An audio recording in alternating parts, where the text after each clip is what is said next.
Whenever we start any journey, we take out the name of our Lord, we chant his name, we say Ganpati Bappa Moria. You start, of course, with the name of someone who you love the most and someone whose guidance you want and someone who can change the world for you.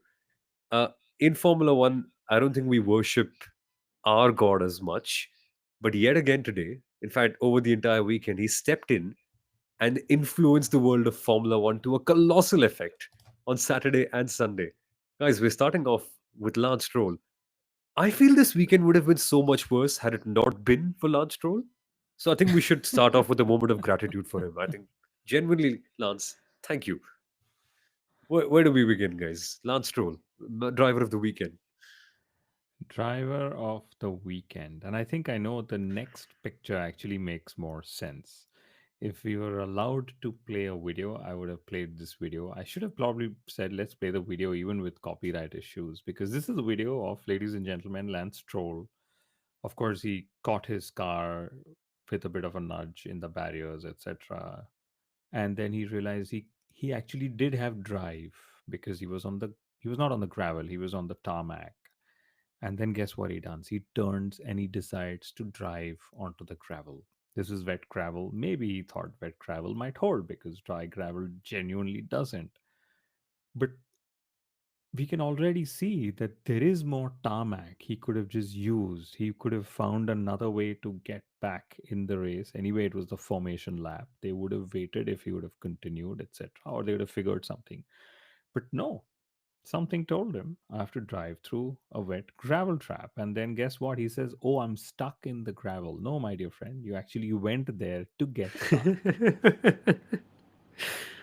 Isn't that the most Lance thing to do? Because I mean, the moment the yellow flags went up, and all the commentators said it's Lance Stroll, and taking a look back at the crash, it is he basically did a Romain Grosjean at Baku, and just directly steered into the wall.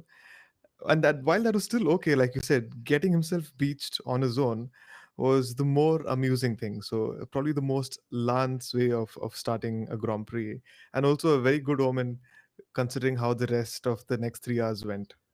Yeah, I think this was the most random race we have seen in Formula One this year. Anything happened. And to name it, we saw Williams getting their budget cap punctured twice, and they couldn't even start the race with Alex Albon. We saw the Haas be incredible in qualifying, but eventually dipped down to God knows where. And Nico Hulkenberg got black flagged. I think the first time in so many years we've seen that happen. We saw Kevin Magnussen miss the race through illness. We saw a driver win from 17th, a driver on pole lose the race to someone who was 17th. We saw Leclerc making mistakes. We saw Sainz crashing twice, Behrman overshooting. Now, what have we just seen this weekend, guys? It's how can we digest all of this? And I'm not even coming to the big stories now, Sundaram. We also saw qualifying and the race on the same day. You're Qualifying right. and the Yeah. race on the same day. It was also a sprint weekend. There was so much happening also in the background. I mean, I'm not sure if, I mean, our usual episodes are like a good 40-45 minutes. I'm not sure if we'll cover every single topic in those 45 minutes. It's probably going to be a 2 segment video, but I don't think so we should be doing that. I think the most important way to talk about, or the most important thing to talk about, is how does a driver start from P17 and win the race? And I know I know I made a prediction before the race, before the race weekend, that Max Verstappen is going to be winning in the wet.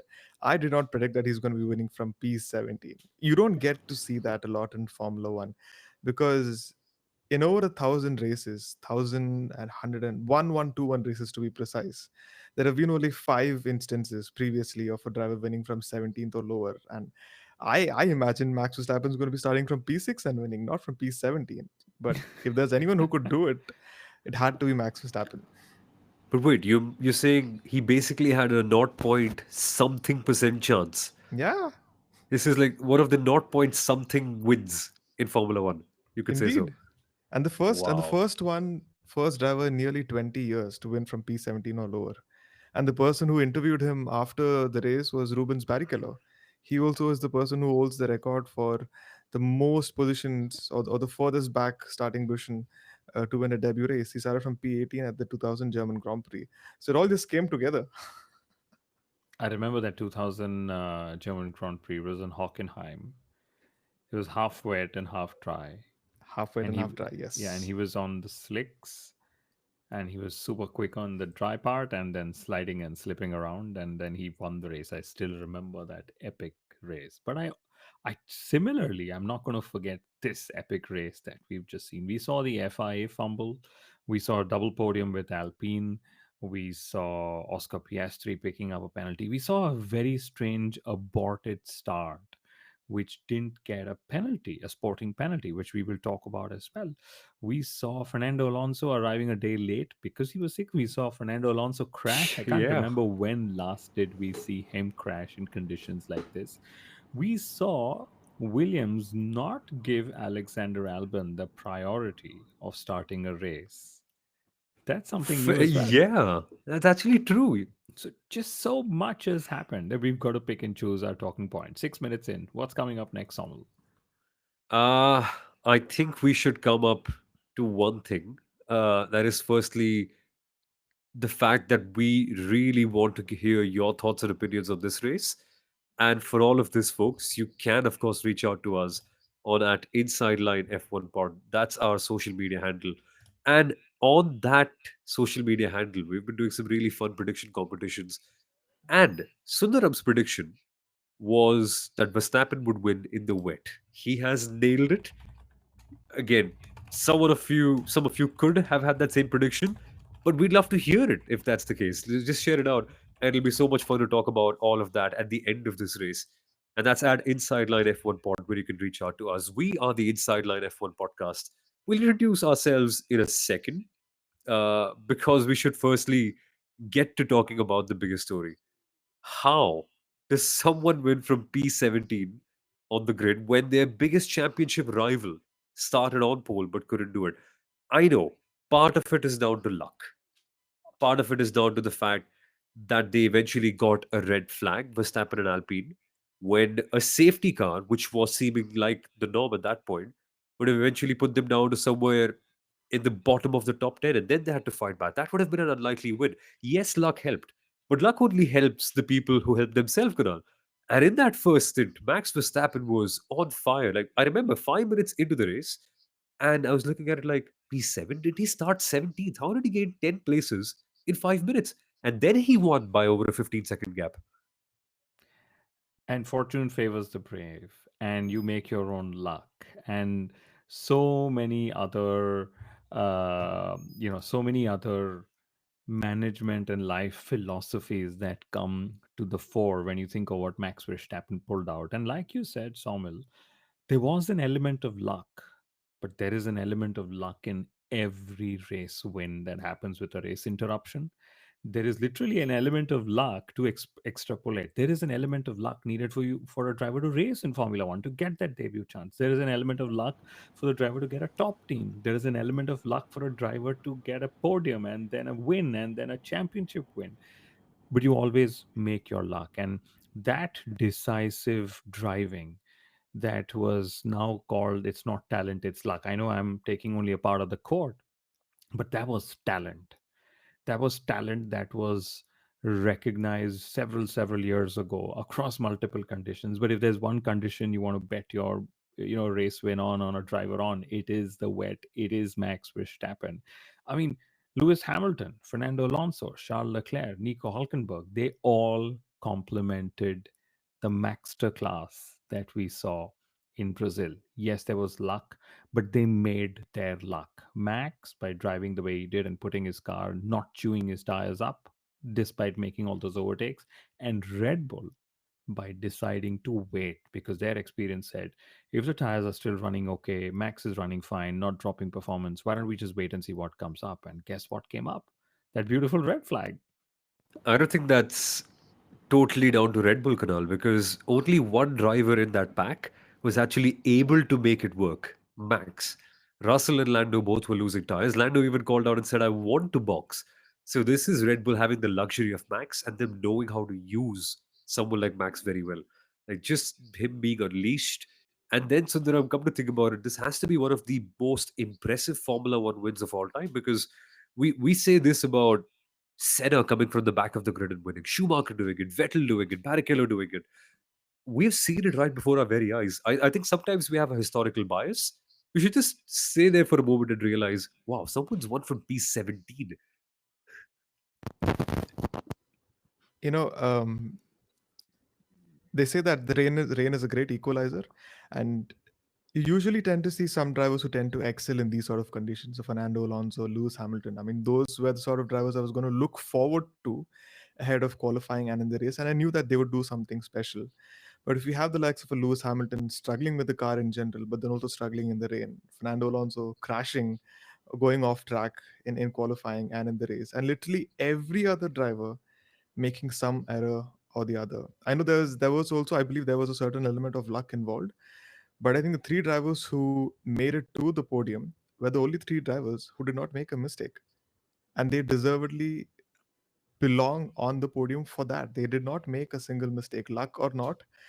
They really did not make any mistake through qualifying and in the race, and they truly deserve that. Sure, what I believe is the red flag coming anytime the FI is involved. It's also a case of luck.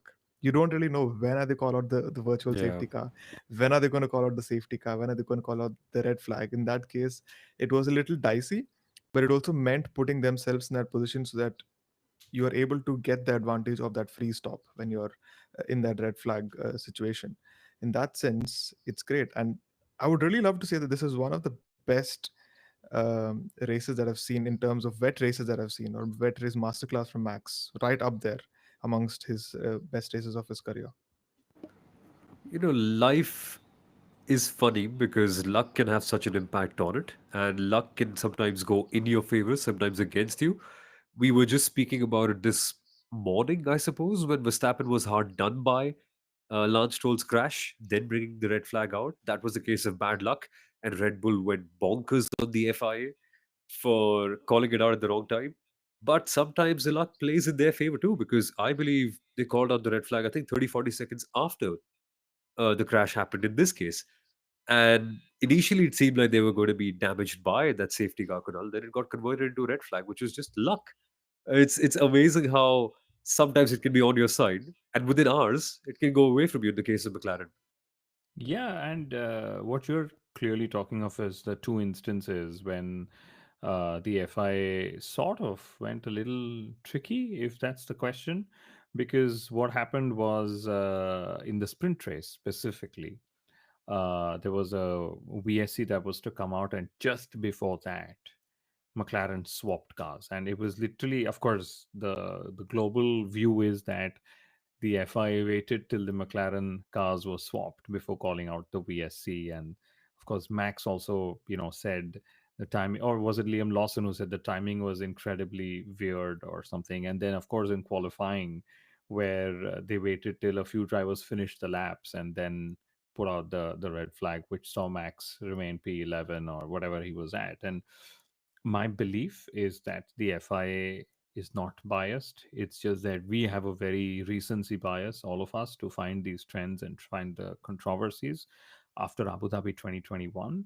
And sometimes it just feels that, just like Abu Dhabi 2021, it just felt like the FIA wanted entertainment, and maybe a portion of them thought we want a new winner, we want to spice things up, and the FIA is realizing that, hey, we can spice things up.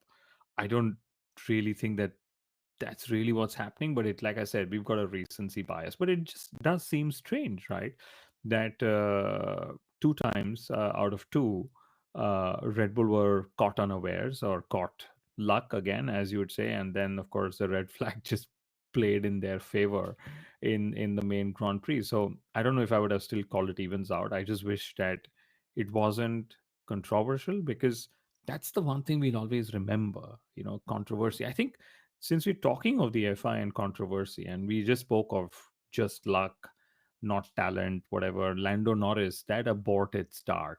Are we talking about that now, or the penalty that he got, or do we need to wait before I unleash myself? I'm enraged by that. I There you have an go. idea. I think we should wait for it. We should come back and abort this idea of talking about Lando. And then, knowing how enraged you are, you can just butt in and start the conversation, and you'll not get a sporting fine, Kunal. You'll only get like a financial penalty for it. 5,000 euros, that's all. We could do that. I mean, To me, and I'll tell you why I'm enraged. The FIA's job is to keep Formula One safe, first and foremost. Yes, they are supposed to keep the sport running as a sport and not a circus or an entertainment and all of that. And if there is any area where the FIA has done unquestionably awesome work, it's making the sport safe. Have they made the sport more consistent with penalties? No. Have they made the sport more consistent with how they adjudicate wheel to wheel situations? No. We all know that. They also know that. They're trying really hard. But the one area they've done extremely well at is making the sport safe.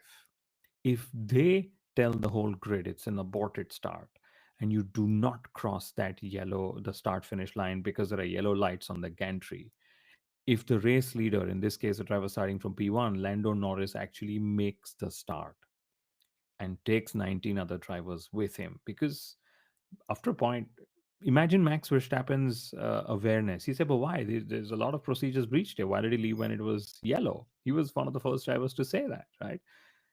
For him, in this case, Lando Norris, to get just a financial penalty is ridiculous. This should have been a sporting penalty of its highest order. I would have said he should have been disqualified from the race. And I'll tell you why. There was a recovery vehicle on track. There was Lance Stroll who was instructed to wait for a medical car to pick him up. So the circuit action was live while somebody was trying to be gotten out of safety. And I think these kind of intrusions, these kind of transgressions shouldn't go away with a financial penalty. Because what's to say tomorrow, Samuel? You're told don't drive on the circuit, and you're like, hey, guess what? I just got to pay a €5,000 fine, right? Let me just drive away anyway. Because these are millionaires we're talking of. I mean, Lando Norris is not even going to remember where that €5,000 came and went from, and which bank account he paid from, or which card did he pay from. So I'm incensed that this was not a sporting penalty. And was it just Lando who got it? No, it was Lando, it was Liam, it was George Russell, it was Yuki Tsunoda, it was a lot of drivers. But the FIA document clearly states that because Lando left, there was a reactionary effect from a lot of other drivers. In fact, I remember when Max and some of the other drivers didn't leave the grid, the commentators were like, oh, have they stalled on the grid? Have so many Yeah. drivers just stalled on the grid? Right? So there were drivers who probably thought something's up, something's not. The drivers clearly have instructions. And, doesn't matter what the weather is. Guys, in fact, in such kind of weather, the safety protocol has to work to its ultimate best, not when it's a dry, bright race with the sun shining and everything is okay. I agree. A sporting penalty would have been the rightful thing. You can't infringe on a rule as dangerous as that.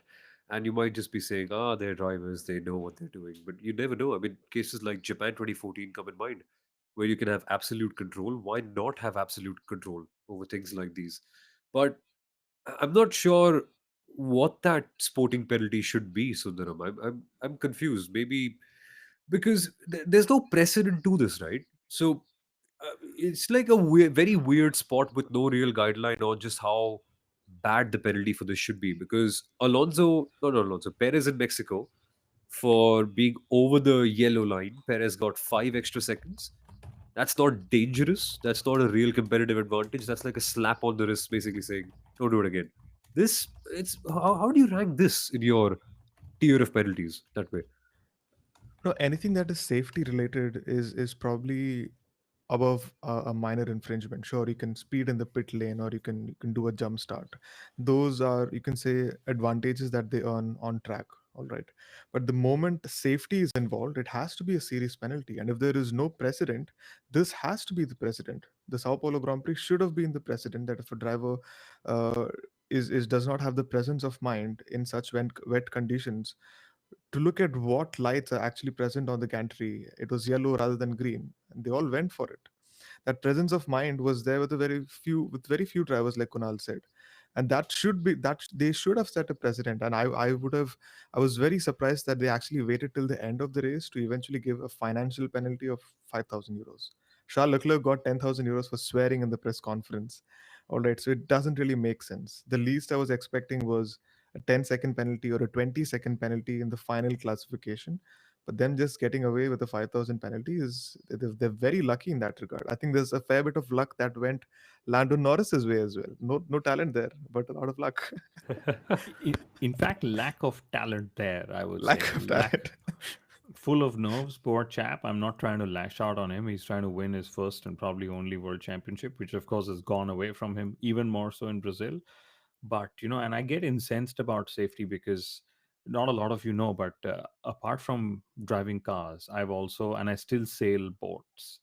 And it's, whether it's fair weather or whether it's rough weather in the seas, you always follow the same protocol.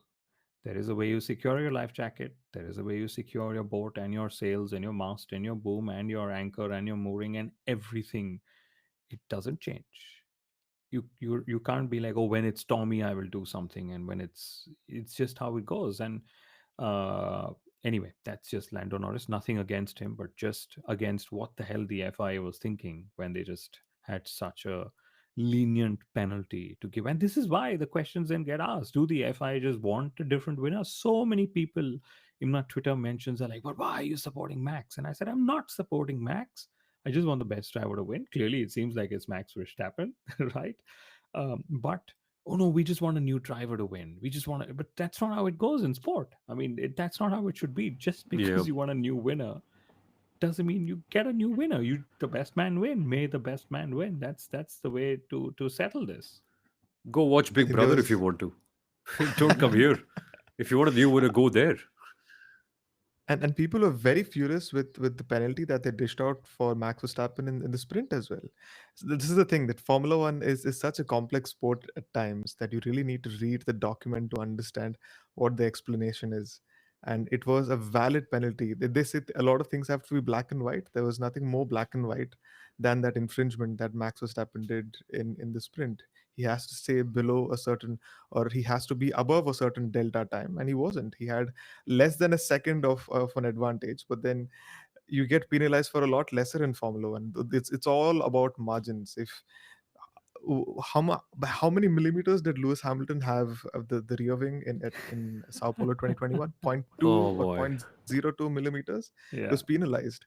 You get penalized even for the smallest of margins. And sometimes the FIA does get it right. I think they got it right in Mexico in terms of the penalties they gave. They got it right in the sprint.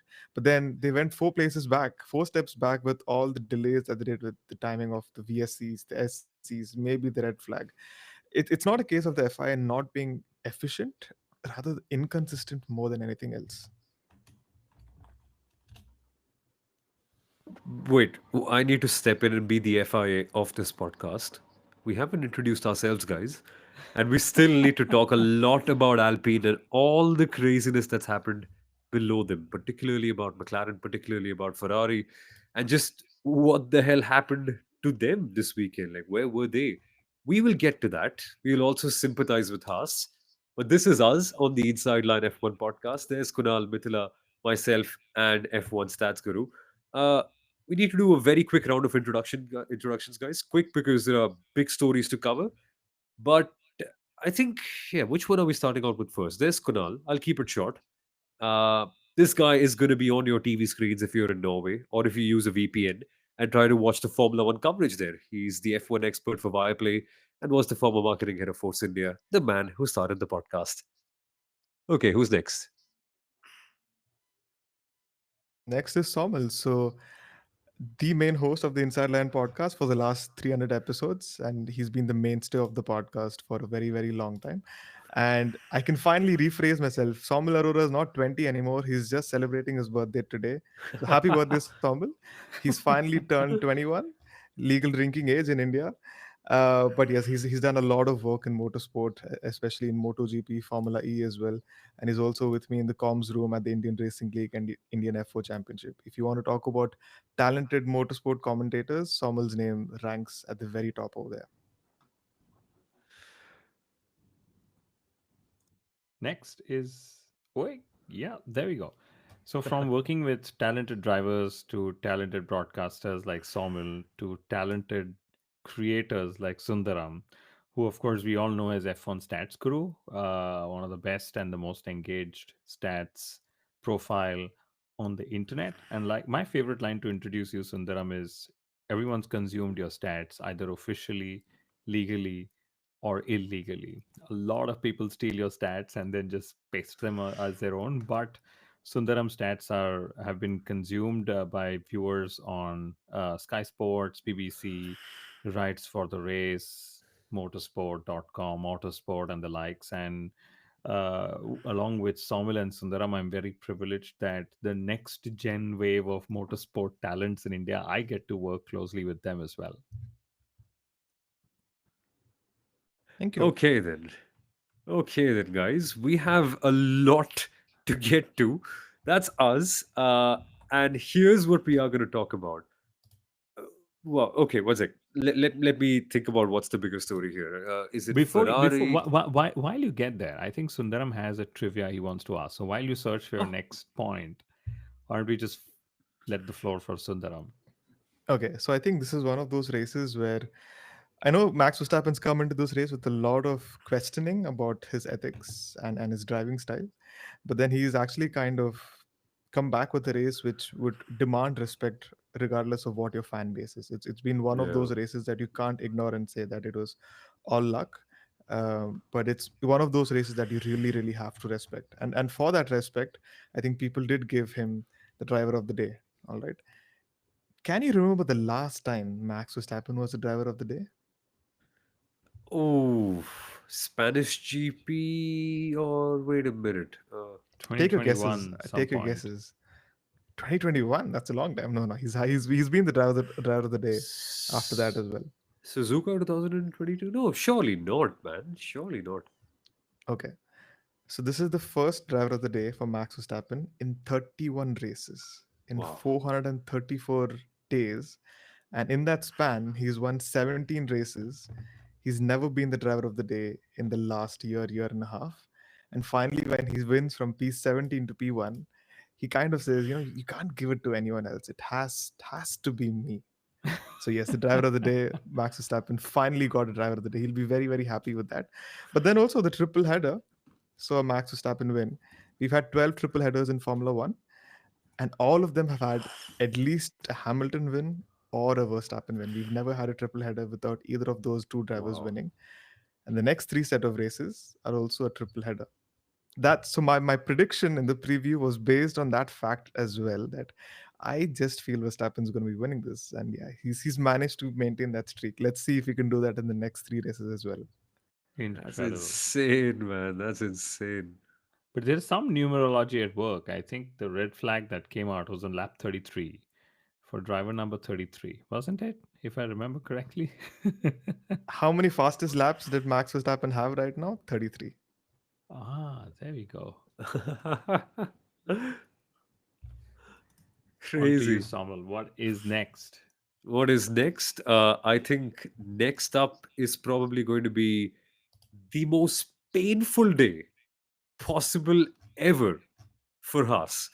I think it's going to be worse than those days when Haas saw both of their cars in P5 and P6 and then suddenly both Grosjean and Magnussen bottled it. I think it's going to be worse in the days when Schumacher and Mazepin used to trash their car on the first couple of laps. This one's going to hurt quite a lot, particularly because there's lots of good happening before the bad has struck them. Up until this race, I think they were running P6 for almost half the season. They had accumulated so many incredible performances and very consistent results to get one or sometimes both of their cars in their points. And then they were running sixth for the first time in ages. I think 2018 was the last time they were as high up. Incredible, right? After a first year of a management change. Then on one day, Sundaram, one day, they end up seeing Alpine jump them and two other teams by just one crazy memorable performance. And in that one day, the impact on the Constructors' Championship prize pool, Alpine are earning provisionally, they need to keep it, an extra $26 million. Dollars. That's 19% of your budget cap. 19 or 13 somewhere. My math is somewhere wrong. But yeah, what an incredible performance that is. That's a massive upswing because Alpine were P9 in the championship before before Sunday. They had 14 points and they scored a total of 35 points in this race weekend itself. They leapfrog the likes of they leapfrog, of course, Williams, RB, and Haas, and they've made their way up to P6, and they have a very slight advantage of 3 points. But that's the thing. When I attended the Bahrain Grand Prix this season, both these cars, Esteban Ocon and Pierre Gasly, they qualified P19 and P20, the back of the grid. They finished the race P17 and P18. That's how the season started. I don't know, we've taken lots and lots of digs at Alpine for their management shuffles and not being consistent, the works team that did not do well. Surprisingly, this works team has a double podium. The only works team to not the only works team to not have a podium this year is Mercedes. The customer team has a double podium. Mercedes, as a works team, does not have a double podium. So Alpine, I'm sure, has been listening into our podcast and saying, Somal and Sundaram, they keep saying that we are probably not utilizing our works team status properly, and we're going to come back with a double podium. But in all seriousness, it's not a case where the weather just benefited them. I think they really put themselves in a very good position. They had the right sort of car setup for the wet, and Esteban Ocon and Pierre Gasly has been in incredible form the last four races, putting it in the points. Esteban Ocon literally had the pace to be on the front row or even put the car on pole position if Lando or Oscar had made a mistake. But it was impressive. So you can't say that this was a chance double podium. They truly earned it, put themselves in the right place, did not make a mistake, and they rightly go home with 35 points. And hopefully, they'll take more than a couple of millions that they were initially expected. More than a couple, that's like more than a couple of tens of millions. But I love that Yes. we are able to showcase why the Constructors' Championship is called the business of the championship. Okay. Of course, like Samuel said, is provisional because they need to hold on to P6. I get a feeling Haas with their consistency is just going to pull those points away. And this was one of those tukka results that they got, and which is a massive one. And I think Alpine left It's Sao Paulo insane. as the team with maximum points in the constructors championship. They outscored all the other nine teams. I think 35 points to Alpine, Red Bull at 32, and McLaren at 27. So Yeah. that's how well Alpine went this weekend. And great story for Alpine, for Flavio Briatore, for Esteban, who's leaving the team, of course, and for Pierre as well. Because these are the kind of days that the minnows of Formula One, and I'm going to call them a minnow this time, these are the kind of days the minnows of Formula One actually continue to race around, even if they are, like you said, Sundaram, 19th and 18th and 17th or whatever, with that hope that there will be that one race where rain plays the equalizer and they will just suddenly be able to grab a result which will help them, help the team, help Formula One. And I know we say rain is an equalizer, but so long as Max Verstappen races, I think the rain is not an equalizer. I think Max Verstappen just takes half a step ahead of the rest when it comes to these kind of conditions. And I'm just sort of like I tweeted, Max Verstappen needs to be celebrated for what he's doing in Formula One. He's not going to be around for the next 20 years doing this. So Yeah. let's celebrate while the driver races. Exactly, and it's such a good look for Esteban's career as well, because there's also been a lot of fingers pointed at him for what he did in Monaco, aggressive driving, not being the team player with Pierre Gasly, and having a slump of results as well in the last couple of races. Pierre Gasly has quite clearly overshadowed him, but if he's gone on to show that I can definitely race in the rain, and he'll probably take one of my stats along with him too for future presentations with other Formula One teams. After 21 races of the 2024 championship, I have led more laps this season than Sergio Perez. Then you need to give me a drive in that car, sir. He's definitely going to take that and use it in one of his PPTs. But it's good to see him ending on a high with Alpine, and probably hopefully the next couple of seasons are a lot more positive for him. I want to bring out two stories before we move to something else. Firstly, Sundaram, I want you to dig up on a stat. It's going to be very hard to find. But has any team in Formula One history ever gained three positions in the Constructors' Championship in one day this late in the championship, like around round 21 or whatever it might be, or proportionately in 87 or 86% of the season being done, whatever the number might be. I doubt it. I don't think that must have ever happened that you get three big positions in just one race. That's insane. That's one. But secondly, there's a beautiful interview that's doing the rounds. Esteban Ocon and Pierre Gasly both were called upon to an interview. In fact, Esteban called Pierre to come with him, uh, and they just started talking and cheering about the race that just went by. And it's such a beautiful story. They finally, I wouldn't say became friends, but they shared such an emotional moment with each other where they were genuinely proud of their journey. Because you could see that they've been coming together from the same place at the same time, and they're almost always competing for the same thing. So naturally, there's meant to be some degree of animosity against each other, even though you're now teammates in the same team.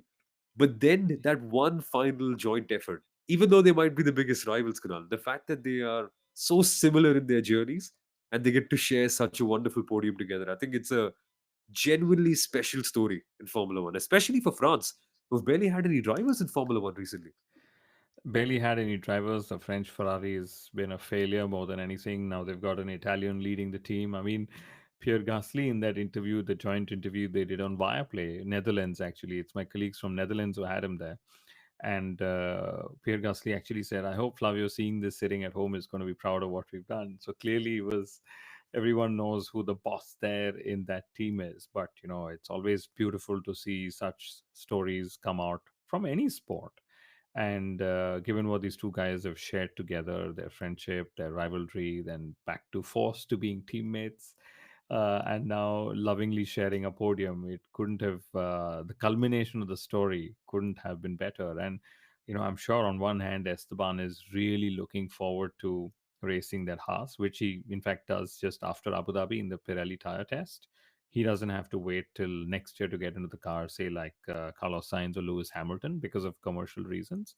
But to see Esteban Ocon do so well in these conditions, and he's always gone well in these conditions, is yet more proof that when you're looking for a driver to cheer for, look even outside of the top teams, because there are drivers in other teams, they're just there because they, like we spoke of luck, they just weren't lucky enough to get a break. And Esteban's case of luck is interesting. He's managed by Gwen Legru, the talent development manager for Mercedes, which technically means he is a Mercedes junior, and he was a Mercedes junior.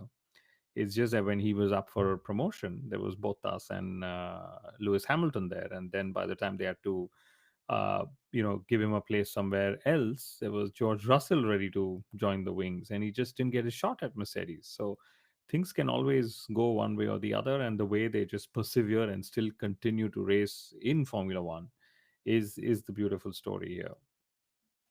And probably just extending from that point, the first feelings of emotion that I had after the race yesterday is, and this was very instinctive, I felt this is probably the best season of the hybrid era. Not for the championship battle, because in the hybrid era, the seasons or the best seasons have always been about the championship battle. Hamilton Rosberg, Hamilton Sebastian Vettel, Max and Leclerc 2022, what a little championship battle it was. And of course 2021, one of the all-time great seasons. But I think 2024 in that regard is not the best championship battle, but it has been a very good season in that regard. And it's given something for every single fan base. It's a world championship, of course, and it's a world series, but it's given something for the Britishers, it's given something for the Italians, for the French now, for the Americans. 5 to 6 different teams having their highs, 5 to 6 different teams having their lows, coming back and giving everyone so much to celebrate about the sport. I definitely feel this is one of the best seasons in the last decade, or probably the best. I'm forced to come back to China 2024, which means that F1 in advance knew that that's the only thing they're going to get to celebrate, which is why they gave Zhou the applause. I'm still not over it. I don't, because you're right. Every team has had something to celebrate, barring them, apart from Exactly.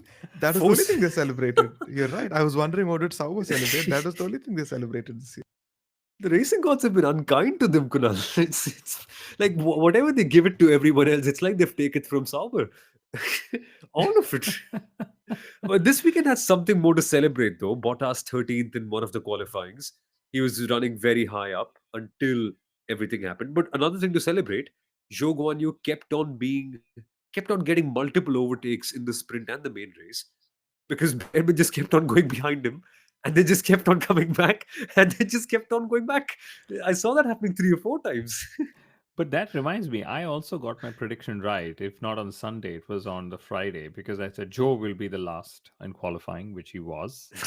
And then I also said Oscar Piastri will finish ahead of Lando Norris, which, by the way, in the sprint, he almost did till he was forced to give DRS to Lando and then swap positions and whatever else to Lando Norris. But anyway, that's just how it goes with McLaren. I'm sure he's the one who's glad that finally Max has won and this uh, whole drama around PS3 needing to help Lando Norris each time he's out on track ends and he Uh, gets to just drive his race. Because this takes me on to one of the other things Max Verstappen needs to be celebrated for, which is the whole take on the British bias in the media. We've seen Sebastian Vettel say this, we've seen Fernando Alonso say this, but nobody has been more vocal about this than Max Verstappen, right? And I saw Will Buxton coming to his support and whatever, not his, but support of the British journalists. And I mean, is there a bias? I don't think so. But let's remember, writing stories about Max Verstappen is not going to get the British readers to come, right? It is writing stories about the British drivers that is going to get them to come. So it's how it works both ways, I guess. didn't we have Max Verstappen also asking in the post race press conference where all the British journalists were? Because there was no British driver on the podium? Was that true, Kunal? Were there no British journalists there? I mean, it's difficult to say because they don't pan the camera there, but seemingly Pierre Gasly tend to agree with Max at that time. Yeah, saying where are those guys? Which is, I mean, I know how it also works. Like every time a press conference happens, you just get a fully transcribed press conference interview which you can use in your official quotes. Okay, so this means that if you're running after the British drivers who are not in the press conference but are in the driver's pen or the team principals in the media pen, you just have to choose like where will you go. Or sometimes even journalists have a group saying, okay, Samuel, why don't you go meet Toto and I'll go meet Christian, and Sundaram, you go meet Frederick Vasseur, because they all don't sync up saying, okay, if Toto is speaking now, I will not speak. And if Yeah. they all just decide, okay, I'm ready to speak, and they just go from one media scribe or media pen or media gathering to another. So then journalists just team up. But yeah, seemingly Max would know who his British journalists are for him to take target on them.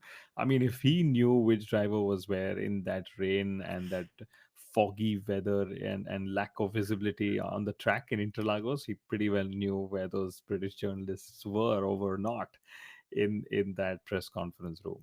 And he also knew that you can't go on an aborted start. And he also knew how much you can push someone at the apex. He also knew which team to choose initially, Red Bull or Mercedes in his development path. This guy's too smart, man. His Max is something else. He's something else.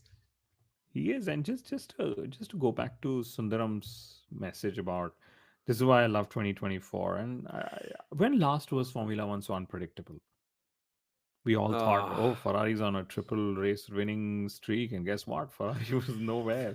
Carlos Sainz in the barrier two times over. no, Okay, no, no, no, no. yeah, yeah, that No, was your prediction. we're not talking about this. We're not Yeah. talking about this. Come on. Then we thought, Look, okay, even Williams had a bad day. You don't yeah, bring them up. Don't bring I Carlos up. did. Anyway, then we said, oh, Mercedes has gone well here in 22 and 23. They'll do well. Mercedes was horrible. And I don't know if you guys saw this, but the only car from which I could see sparks while they were racing was Mercedes. Yeah. And there we go. Carlos Sainz in the barrier two times. Poor lad. Costing Ferrari the constructors' gap to McLaren. But anyway, I think Mercedes was just not in the window, didn't have the balance, but they were also running extremely low. And in terms of setup, what you normally do in wet conditions is you raise the car up because it is water and not air that you're also contending with. But Mercedes was the only car I remember when they were showing the cars going up the hill into turn one.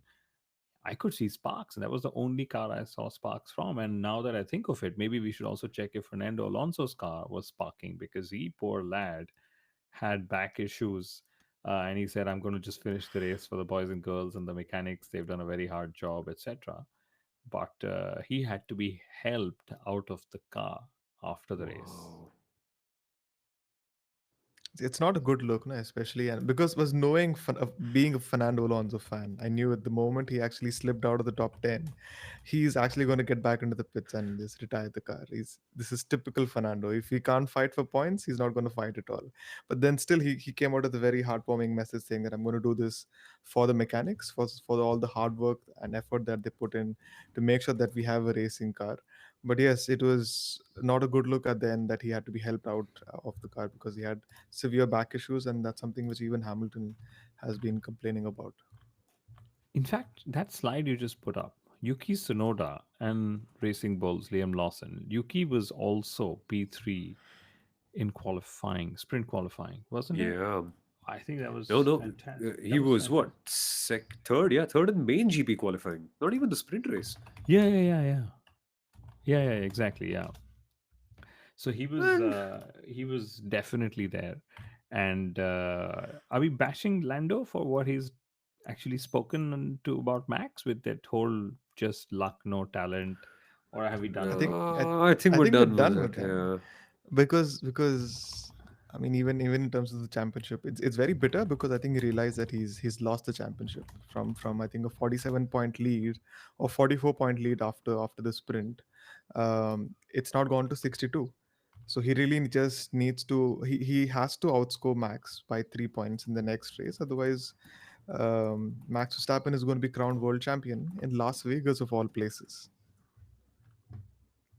Yeah, Las Vegas, right? The best place to probably Have a get party. picked up. Have an Yeah, after yeah, party. yeah. But we should Samuel, if you just show slide 13, there's this. Let's just put no talent on the table here. This is that picture which defines the world championship. Okay, this is at the restart. Max Verstappen, everyone else, and Lando Norris is off track. he's Yeah. he's outbraked himself in the wet. He's had that mistake fighting Charles or whatever, and that picture, Lando's off track. This, so whoever talks of no talent in these conditions should show Lando this picture. Okay, that Kunal's not holding back today. yeah, He's not Yeah. holding back at all. yeah. I think that whole bitterness, and I don't know. I mean, he's always a very cocky-ish, like always a funny chap. But I think he's going to have to come out in the next few days and clarify himself. And I love that there are those two Alpines there. Which, by the way, if y'all saw Esteban Ocon, he put an alarm for 4:31. So Yeah. that's what actually worked in his favor. That extra one that he put for Shagun, or good omen, as we say in India. That's what actually got him the great qualifying and then the massive race result as well. But to end, guys, I think we need to just talk about Ferrari and what happened here. Because it's genuinely such a big thing, right? I know it doesn't come out as a very surprising story if you've watched the entire weekend, because by the time we came to Friday evening, you kind of accepted what was happening after we saw sprint and then the sprint qualifying and then sprint. You kind of accepted that Ferrari weren't good here. But let's get down to why they weren't particularly good. It seemed to me, Sundaram, like a mix of so many things. Like, firstly, when it was dry, I'm not sure if it was the deck, but Leclerc was making so many mistakes compared to Max, and Sainz was just nowhere all around. Maybe something in the balance of the car changed. Maybe it just doesn't work with the Interlagos. So that was one. And then in the wet, they were nowhere, all of them. Maybe they just don't have that high downforce package like a Red Bull or a McLaren have in these conditions. Just hypothetically assuming, but could be anything. Yeah, no, but at least after Friday, what it looked like that McLaren was the fastest in all areas. Ferrari was just about there or thereabout, and they were going to be the closest rival for them in the race. That's what everyone felt. But also because the track had been resurfaced, it was a lot more abrasive than previously. So there was a considerable amount of tire deg for not just Ferrari but also the Haas cars. similar issues creeping back up all of a sudden. So there was definitely a lot of tired egg and not a lot of pace, which Charles himself said. But in the wet, it was ultimately who had the best setup in for those conditions. As in McLaren, what they did is actually they I think they got rid of their rear wing. They actually went with different wing setup for the race, and although they had so much of pace during the sprint, they didn't have a lot of pace in the rain, which is also why they could not he could not overtake George Russell. George Russell had much better speed on the straights. McLaren did not. So ultimately, it's a case of having the right setup and making as few mistakes. And Leclerc was making a lot of mistakes in the dry and in the wet. Not a very good weekend for them in any way.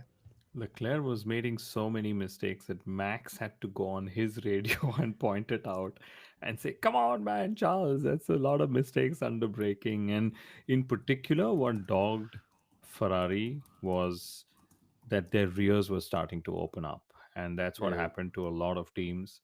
And I remember after Friday, Helmut Marko actually said, "We've set up the car for the rain." And I said, "What? What are you talking about?" They were literally almost seemingly nowhere there.